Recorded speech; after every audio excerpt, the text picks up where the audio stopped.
warahmatullahi wabarakatuh. Hari ini kita akan membahas koneksi antar materi modul 1.4 budaya positif.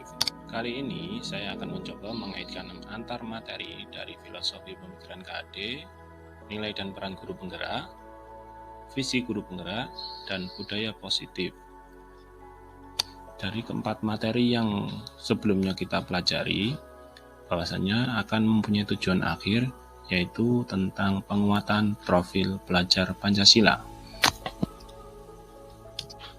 Pada filosofi pemikiran Ki Hajar Dewantara, kita bisa menyimpulkan 3 hal. Yang pertama, pendidikan adalah menuntun. Yang dimaksud menuntun segala kodrat anak sesuai dengan zamannya. Kemudian yang kedua, pendidik wajib memihak pada murid. Jadi tidak hanya memihak, tapi juga menghamba kepada murid. Yang ketiga, pendidik ibarat sebagai petani.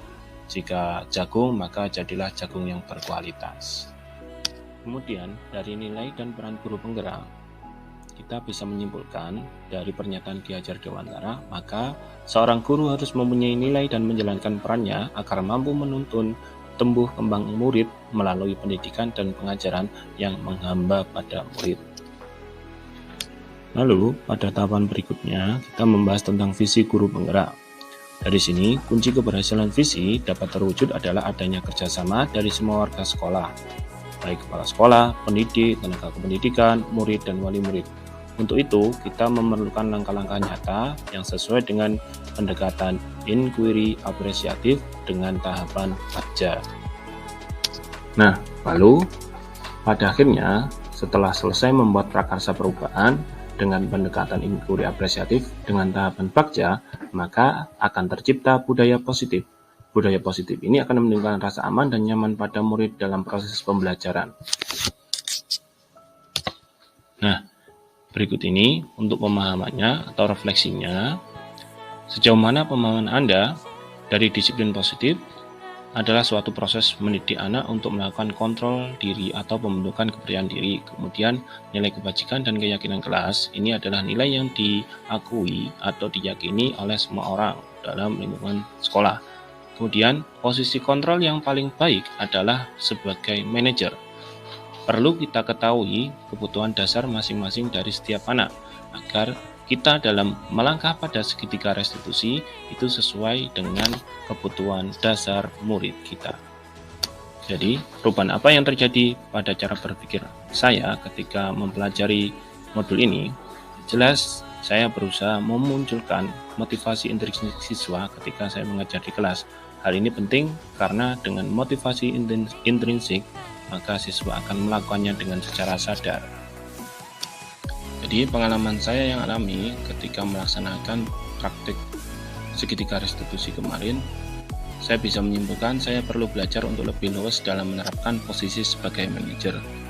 Selain itu, yang selama ini saya kira itu baik, seperti pemberian penghargaan berupa poin ataupun berupa hadiah ketika pembelajaran, itu ternyata belum sempurna.